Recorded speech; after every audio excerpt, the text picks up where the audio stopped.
আমাদের কাছ থেকে রজবুল মুরাজ্জম মাস বিদায় নিয়েছেন, ঠিক কিনা? আজকে কয় তারিখ? শ্রাবণ মাসের 3 তারিখ বোধহয়। চাঁদ দেখা গেছে না? আমাদের কাছ থেকে রজবুল মুরাজ্জম মাস বিদায় নিয়েছেন। সেই মাসটি ছিল কার মাস? আল্লাহর মাস। কার মাস ছিল? আল্লাহর মাস। তাহলে রজবুল মুরাজ্জম মাস আমাদের কাছ থেকে বিদায় নিয়েছেন। ওই সময় একটি চাঁদ দেখা গিয়েছিল। এখন আমাদের মাঝে উপস্থিত হয়েছেন আল্লাহর বন্ধু হাবিবুল্লাহর মাস, যেটাকে শাবান মাস বলা হয়। বলে করে বলি সুবহানাল্লাহ। এই শাবান মাস হচ্ছে নবীর মাস। এই মাসের মধ্যেও একটি চাঁদ দেখা গিয়েছিল।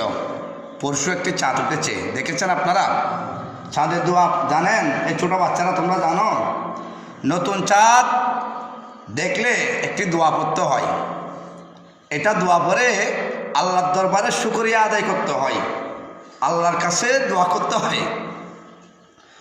আল্লাহুম্মা আহিল্লাহু আলাইনা বিল আমনি ওয়াল ঈমান ওয়াস সালামাতি ওয়াল ইসলাম রব্বি ওয়া রাব্বুকাল্লাহ। বরকরি বলি সুবহানাল্লাহ। এই দোয়াটা পড়ে, নতুন চাঁদের দিকে তাকিয়ে দোয়াটা পড়ে আল্লাহর দরবারে দোয়া করতে হবে।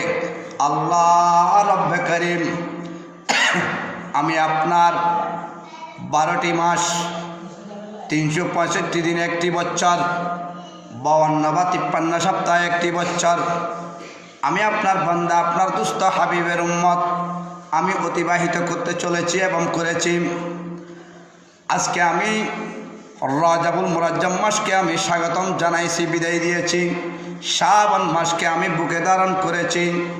আল্লাহ, আমার এই দুয়ার ফরিয়াদ দরখাস্ত আপনি রব্বে করিমের লামকানের দপ্তরে কবুল করে নাও। বরকত বলি সুবহানাল্লাহ। এই কথা বলে যখন দোয়া করবেন, আল্লাহ পাক রব্বুল আলামিন, আপনি বান্দা দোয়া করতে দেরি, কিন্তু আল্লাহর দরবারে দোয়া কবুল হতে দেরি হবে না। কারণ কেন? আল্লাহ বলেন, ওগো বান্দা, তোমরা আমার কাছে ফরিয়াদ করতে দেরি হবে, কিন্তু আমি কবুল করতে দেরি হবে না। বরকত বলি সুবহানাল্লাহ। সেই জন্য সব সময় আপনারা আল্লাহর দরবারে দোয়া করবেন, কারণ দোয়ার মধ্যে বখিলতা করবেন না। কারণ আদ-দুআ মকফুল ইবাদত, সমস্ত ইবাদতের মগজ হচ্ছে একমাত্র শুধু রব্বে করিমের কাছে দোয়া। দোয়া করবেন, ওলি একরামদেরকে উসিলা নেবেন, এবং আল্লাহর বন্ধু হাবিবুল্লাহ জনাব মুস্তাফা মুহাম্মদ রাসূলুল্লাহ সাল্লাল্লাহু আলাইহি ওয়াসাল্লাম মদিনাওয়ালা রসুলকে উসিলে বানাবেন। যখন দোয়া করবেন, আল্লাহ মদিনাওয়ালা রসুলের উসিলায় এবং হায়াতুন নবী, জিন্দে নবী, জান্নাতি নবীর উসিলায় এবং আল্লাহর ওলি একরামদের উসিলায় আল্লাহ পাক রব্বুল আলামিন আপনার দরখাস্ত আল্লাহর দপ্তরের মধ্যে কবুল করে নেবে। বলে করে বলি সুবহানাল্লাহ। তাইলে এবার আসুন, 4 ধরনের ব্যক্তি। কয় ধরনের বলেছি? 4 ধরনের ব্যক্তি মসজিদের শুক্রবারে, তার জুমার দিন মসজিদে এসেও গুনাহ করে। শুনবেন, এরা কারা? হুজুর, এরা যদি মসজিদে এসে যদি গুনাহ করে, তাহলে আর আমরা মসজিদে আসার দরকার কি? সেটা নয়। মসজিদে আসবেন উলামায়ে কেরামদের কাছ থেকে, ওদের জবান দিয়ে আল্লাহ এবং রসুলের, আল্লাহর কোরআন এবং রসুলের হাদিসের বাণী কি বের হচ্ছে, এটা আমল করে, এটা শ্রবণ করে মসজিদ থেকে যাওয়া, এটা হচ্ছে আপনার দায়িত্ব। আর ইমাম সাহেবের দায়িত্ব হচ্ছে কোরআন ও হাদিসের আলোকে কিছু কথাবার্তা বলা, কিন্তু শোনাটা এবং শ্রবণ করাটা হচ্ছে আপনারা মুসল্লিদের দায়িত্ব, ঠিক কিনা?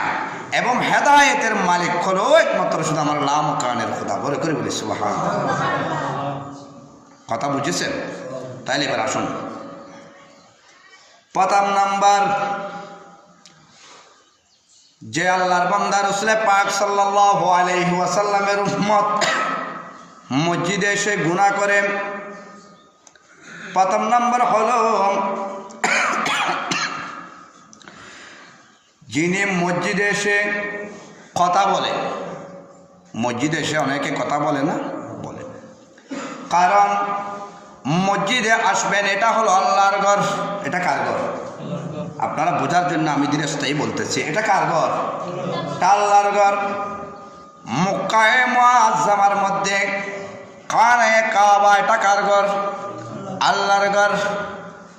ওই আল্লাহর ঘরটা খানে কাবা ছিল না, এটা ছিল মক্কা শরীফ। আগে কি ছিল? মক্কা শরীফ। আল্লাহ যখন আমার নবী, আপনার নবীকে যখন দুনিয়ার জমিনে তশরিফ ফরমাইয়াছেন, যখন দুনিয়ার জমিনে আগমন করেছে, তখন মক্কা থেকে আল্লাহ আমার নবীর উসিলায় এটা মক্কায় পরিণত হয়েছে। সুবহানাল্লাহ। আল্লাযী বিবাক্কাতা মুবারাক। এটা মক্কা থেকে কি হয়েছে? মক্কা শরীফ পরিণত হয়েছে। ওই আল্লাহর ঘর মক্কায়ে মুআজ্জামার এক টুকরা অংশ, এটা হলো আল্লাহর ঘর মসজিদ। এখানে আল্লাহর ঘর মসজিদে এসে কোনো আল্লাহর বান্দা যদি কথা বলে দুনিয়াবি, কিসের কথা?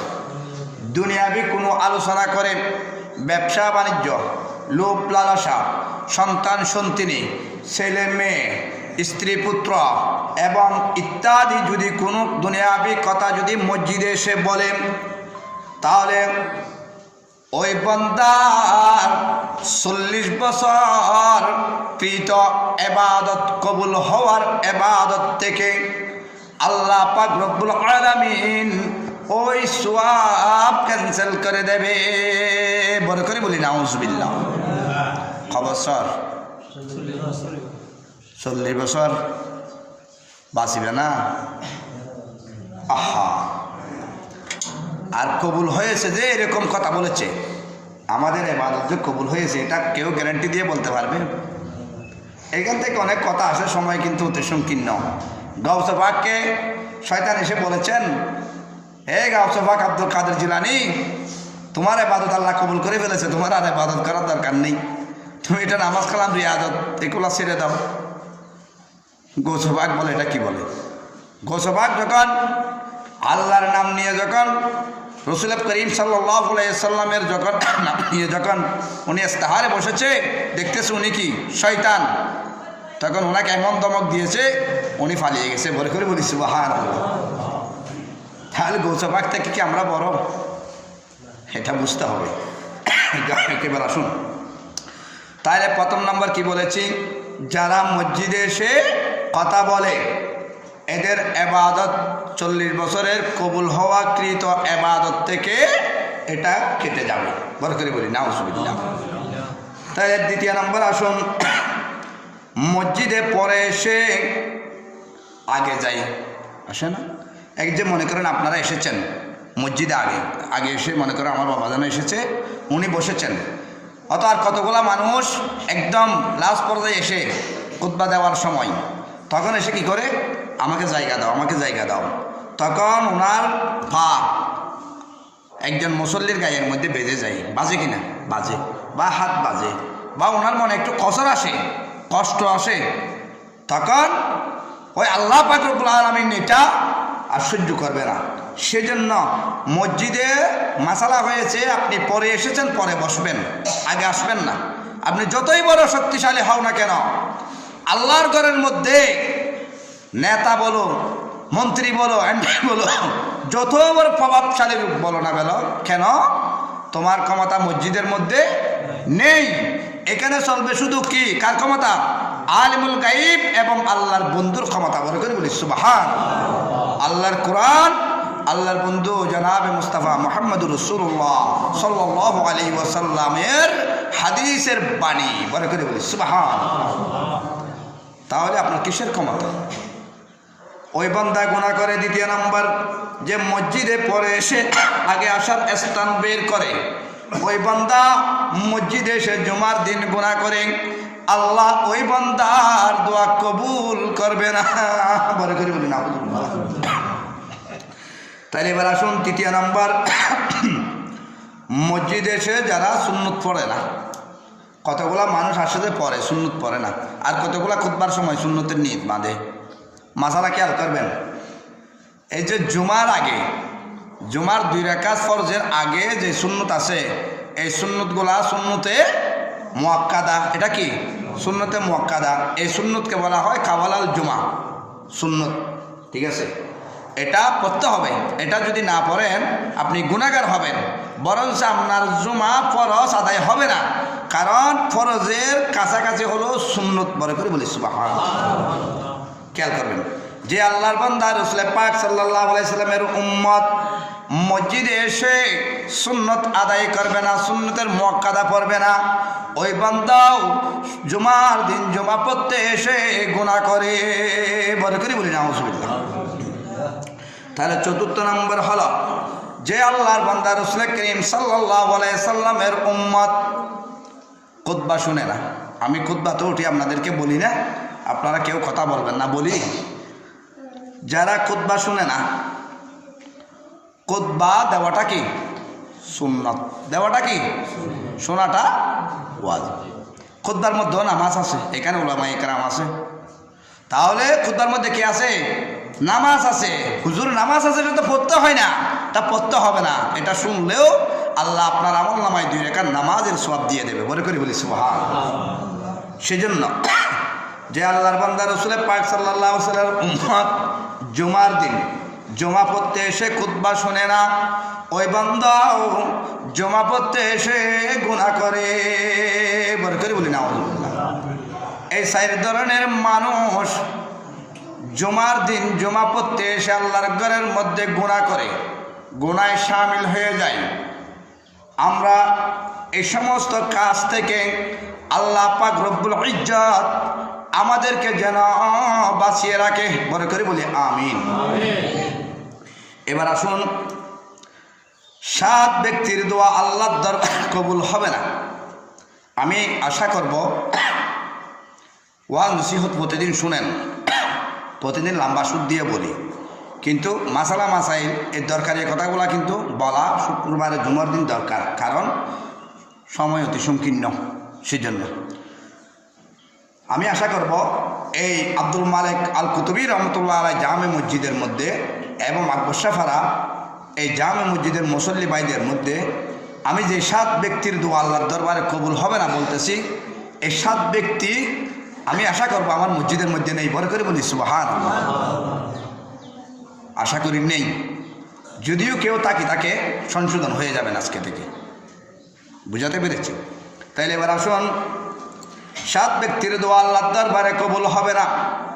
5 নাম্বার, জাদুঘর।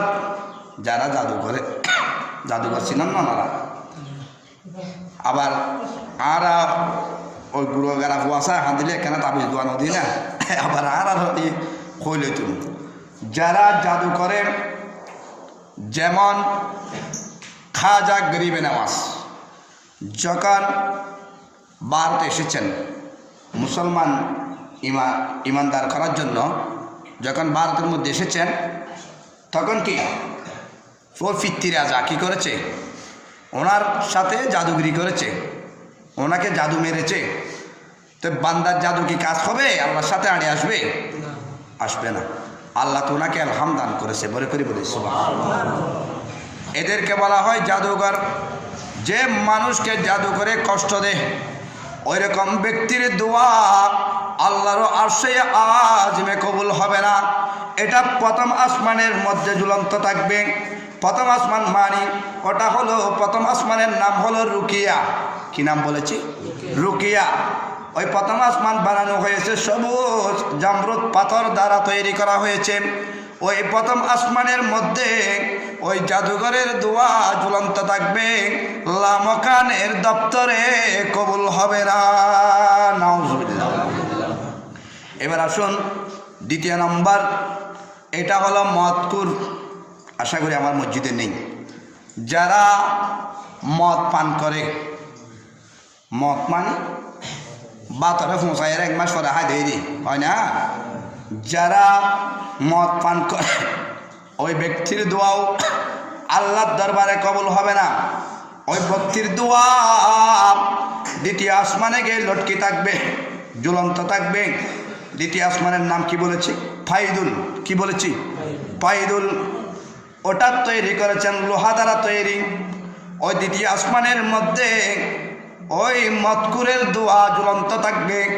হুজুর কতদিন ঝুলন্ত থাকবে? ইয়াউমুল কিয়ামা, কিয়ামত পর্যন্ত ওই বান্দার দোয়া ঝুলন্ত থাকবে। নাউজুবিল্লাহ।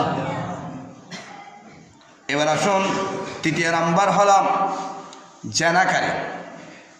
জেনার মধ্যে অনেক রকমের জেনা আছে। আমরা মনে করি একজন নারী একজন পুরুষ একসঙ্গে চলাফেরা করলে এটা জেনা হয়ে যায়।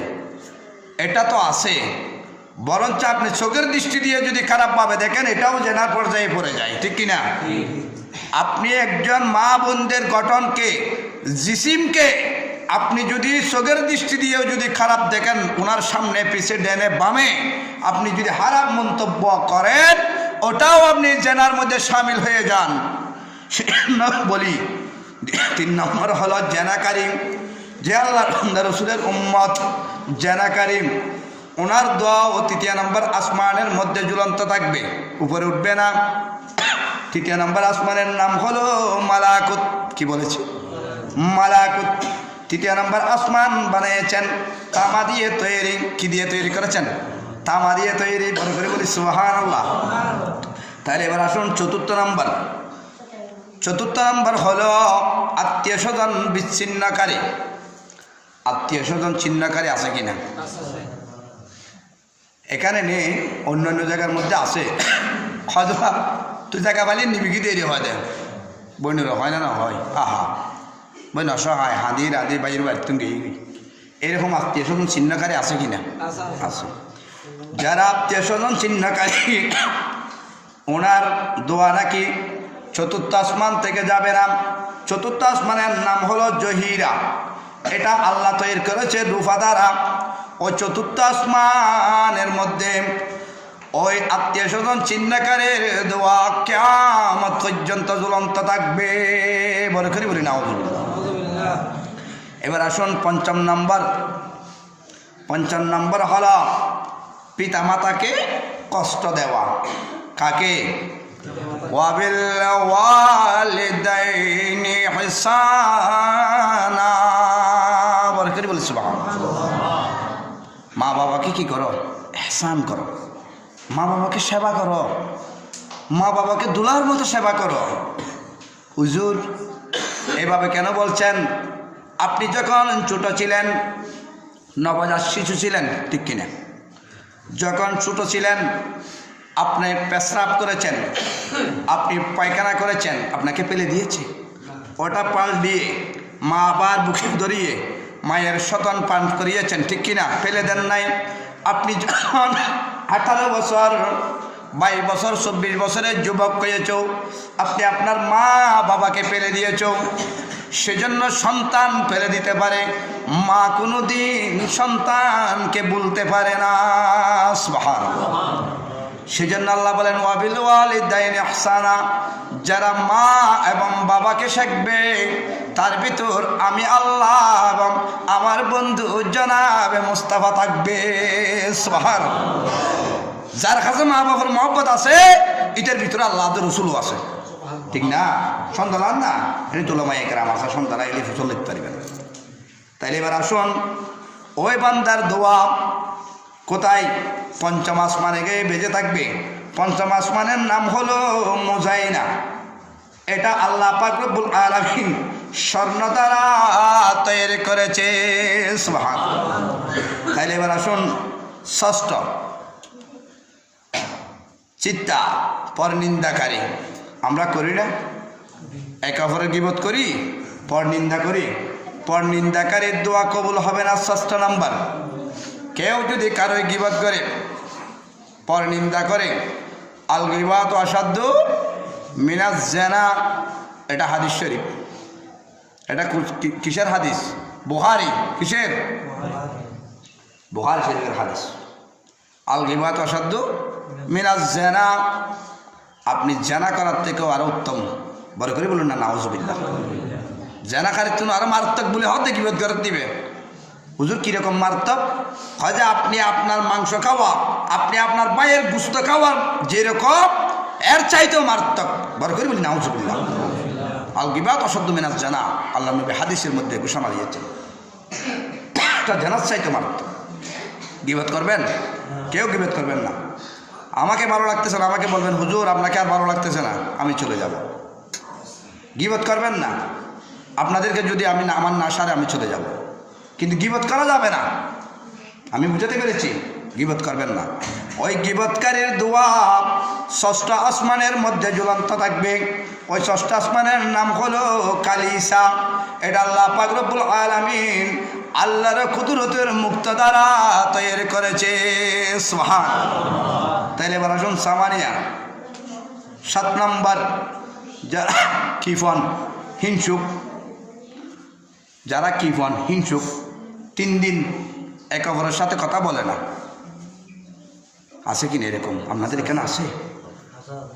মাটি নিয়ে ঠেলাঠেলি হয়েছে, ঘর নিয়ে ঠেলাঠেলি হয়েছে, বাড়ি নিয়ে ঠেলাঠেলি হয়েছে, ভাই ভাই ঝগড়া বেঁধেছে, 3 দিন কথা বলে না, এরকম আছে? তাহলে এখানে নেই, আমি জানি এখানে নেই। আল্লাহ কবুল করে আমিন হয় না? তাহলে খিফরা হিংসুক টাকা আছে কিন্তু মসজিদে দেয় না, বন্ধ রাখে, পকেটের মধ্যে রাখে। আমার কাছে টাকা আছে কিন্তু আমি 20 টাকা দিতে চাচ্ছি না। অবুক আমি 20 টাকা দিয়ে দিলে আমি পুলিশ ক্যাম্প থেকে তো আমি রানীহাটে যেতে পারবো না, ওখান থেকে 15-20 টাকা নিয়ে নেই, এখানে না দিলে ওখানে দিতে পারবো, বেঁধে রেখেছি। এরকম কিফানত আছে কি না?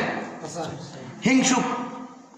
আপনার সন্তান বিদেশ গিয়েছে, মসজিদের জন্য 20,000 টাকা দিয়েছে, আমার কাছে হিংসুক লাগতেছে, অবুক ফাল্লার ফাটি আমি এবং হাবাই ফেলাতে দেওয়ান লাগে কিনা?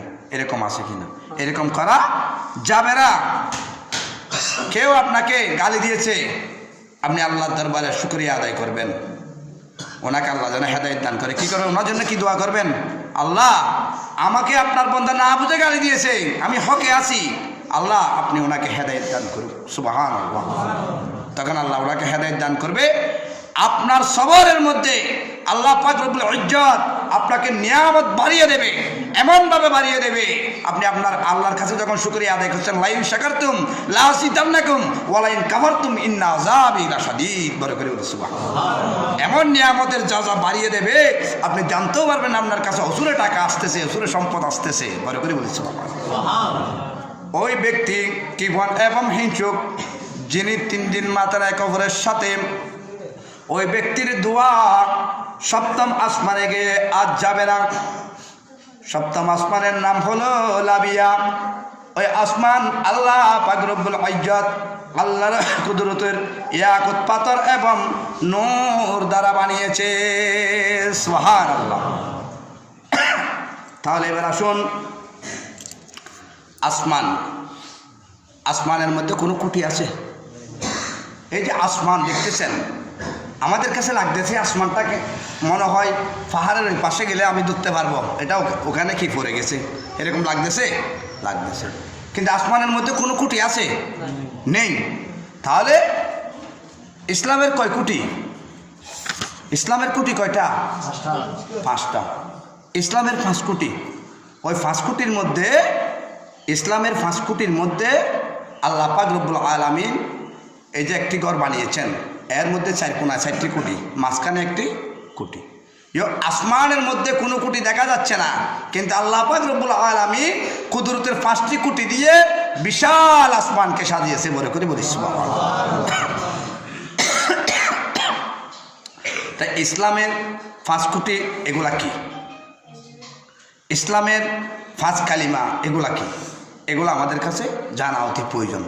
কারণ ইসলামের 5টি কালিমা, আমরা 5 কালিমা বলি। কালিমায়ে তৈয়বা 1 নম্বর, খেয়াল করবেন। 2 নম্বর কালিমায়ে শাহাদত, 3 নম্বর কালিমায়ে তামজিদ, 4 নম্বর কালিমায়ে তাওহীদ। 5 নম্বরের মধ্যে আমরা কি বলি? ইমানে মুজমাল, ইমানে মুফাসসিল বলি কিনা? আসলে 5 নম্বর কালিমার নাম হচ্ছে কালিমায়ে রদ্দে কুফর। কালিমায়ে রদ্দে কুফর। কিন্তু কালিমায়ে রদ্দে কুফর হচ্ছে ইমানের পরিচয়, পরে করে বলি সুবহানাল্লাহ। এগুলা হুজুররা ফরায়, আপনাদের ইমাম সাহেব এখানে ফরায়, আমি শুনেছি কয়েকবার হুজুর পড়ায় এখানে নুরানি ছেলেদেরকে। তাহলে ইমানের পরিচয় হচ্ছে কালিমায়ে রদ্দে কুফর, এটা কেমন? ইমানে মুজমাল, ইমানে মুফাসসাল, এই দুটোটাই মিলে একটা পড়তে হবে। আর ইসলামের 5টি খুঁটি কালিমা, নামাজ, রোজা, হজ, যাকাত। বড় করে বলি সুবহানাল্লাহ। এই 5 খুঁটি দিয়ে আল্লাহ পাক রব্বুল আলামিন আসমান সাজিয়েছেন। বড় করে বলি সুবহানাল্লাহ। না হলে আসমানের মধ্যে যদি খুঁটি থাকতো তাহলে আমরা দেখতাম না, এটা আমরা দেখতাম না। কেন? আল্লাহ পাক রব্বুল আলামিন আসমানের মধ্যে কোনো খুঁটি ধারণ করে নাই। আসমানের মধ্যে কতগুলা লাইট ফিটিং করেছে। কি ফিটিং করেছে? লাইট ফিটিং করেছে। লাইটিং। হুজুর লাইটিংগুলা কোথায়? যখন সন্ধ্যা হবে, লাইটের 8টা 9টা 10টা যখন বাজবে, ওখানে আসমানে যে লাইট ফিটিং করেছে ওই লাইটগুলাই আপনাকে পাওয়ার দেবে। বলে করে বলি সুবহানাল্লাহ। ওই লাইটিংয়ের নাম হলো কি? তারা। এটার নাম কি? তারা। ওটাকে বলা হয় নুজুম। কি বলা হয়? নুজুম। নুজুম হচ্ছে আসমানের তারা। আর জমিনের মধ্যে আল্লাহ পাক রব্বুল আলামিন কতগুলো লাইট ফিটিং করেছে আমাদেরকে পথভ্রষ্ট থেকে বাঁচার জন্য, আমরা যেন আল্লাহ এবং রসুলের পথে সিরাতুল মুস্তাকিমের মধ্যে দায়েম এবং কায়েম থাকতে পারি। বলে করে বলি সুবহানাল্লাহ। হুজুর এই নুজুমগুলাকে, এই জমিনের নুজুমগুলা হচ্ছে আল্লাহর মকবুল ওলিয়া ইকরামরা। বলে করে বলি সুবহানাল্লাহ। হুজুর এটার কোনো দলিল আসেনি। আল্লাহ পাক রব্বুল আলামিন 9 পারার মধ্যে বলেছেন, বিসমিল্লাহির রহমানির রহিম, আলা ইন্না আউলিয়া আল্লাহি লা খাউফুন আলাইহিম ওয়া লা হুম ইয়াহজানুন। বন্ধু, তোমার জন্য দুনিয়ার জমিনের মধ্যে কোনো খৌফ নেই। কি নেই? খৌফ মানে ভয় নেই, ভয়ের কোনো আকর্ষণ নেই। দুনিয়ার জমিনে তোমার কোনো ভয় নেই। তো আমি আলেমে বরজখের মেহমান বললে আল্লাহ, যখন খবরের জগতে যখন যাবে, যখন আলেমে বরজখের বাসিন্দা বনবে, মেহমান বনবে, আমার ডাকে সাড়া দেবে, ওখানে তোমার কোনো চিন্তা থাকবে না, প্রেশান থাকবে না। চিৎকার মেরে বলি সুবহানাল্লাহ। এরা হচ্ছে জমিনের নুজুম। এই জমিনের নুজুম আল্লাহর ওলিয়া ইকরামরা যদি পৃথিবীর জমিনে না আসতো তাহলে আমরা ইসলাম ধর্ম গ্রহণ করতে পারতাম না। হুজুর এই কথা কেন বললেন? এই কথা এই জন্য বলেছি, ইসলাম কোনো আল্লাহ, নবী, রসুল, সাহাবায়ে কেরাম, তবে তাবিঈন, খুলাফায়ে রাশিদিন, আইম্মায়ে মাসাজিদ আমরা দেখেছি। কেউ দেখেছেন এরকম? কেউ আছেন এখানে? দেখেছেন? আওলাদে রসুল হুজুর কেবলা আল্লামা হাফেজ কারি সৈয়দ তৈয়ব শাহ রহমতুল্লাহ আলাই 31তম নবীর আওলাদে রসুল পরে করে বলি সুবহানাল্লাহ। এটা শুনেছি। আপনারা তৈয়ব শাহ হুজুরকে দেখেছেন, আমরা তৈয়ব শাহ হুজুরকে দেখেছি। তৈয়ব শাহ হুজুর বাংলার জমিন থেকে 86 ইংরেজির মধ্যে বিদায় হয়েছেন। বলে করে বলি সুবহানাল্লাহ। যারা তৈয়ব শাহ হুজুরের বাইরে আছেন, আমার কথাগুলো ঠিক আছে কিনা? 86 ইংরেজির মধ্যে চলে গিয়েছেন। আমরা পেয়েছি শেষকালে এসে তৈয়ব শাহ হুজুরের শাহজাদা সৈয়দ তায়েব শাহ মদ্দাজিল্লাহুল আলীকে। বলে করে বলি সুবহানাল্লাহ। আল্লাহ পাক রব্বুল আলামিন তায়েব শাহ হুজুরকে হায়াতে তাইয়্যিবা দান করুক, আমিন বলুন। তাহলে আমি বলতে চেয়েছি, এই আসমান, জমিন, লৌহ কলম সব কিছু আল্লাহ পাক রব্বুল আলামিন সৃষ্টি করেছেন আল্লাহর নবীর জন্য। আর যতগুলা নাজ নিয়ামত পৃথিবীর জমিনের মধ্যে আল্লাহ পাক রব্বুল আলামিন দিয়েছেন, সৃষ্টি করেছেন, এগুলো সব আল্লাহর বান্দা রাসূল করিম সাল্লাল্লাহু আলাইহি সাল্লামের উম্মত এবং উম্মতিনীর জন্য। সুবহানাল্লাহ। এগুলা শুকরিয়া আদায় করতে হবে। সেজন্য আপনাদেরকে বলেছি আপনারা শুকর আদায় করবেন। কারণ আল্লাহ আসমান বানিয়েছেন, কোনো কুটি দেন নাই। দিয়েছে? দেন নাই। জমিন বানিয়েছেন, জমিনের ফেরাক হচ্ছে কি? পাহাড়। ঠিক আছে?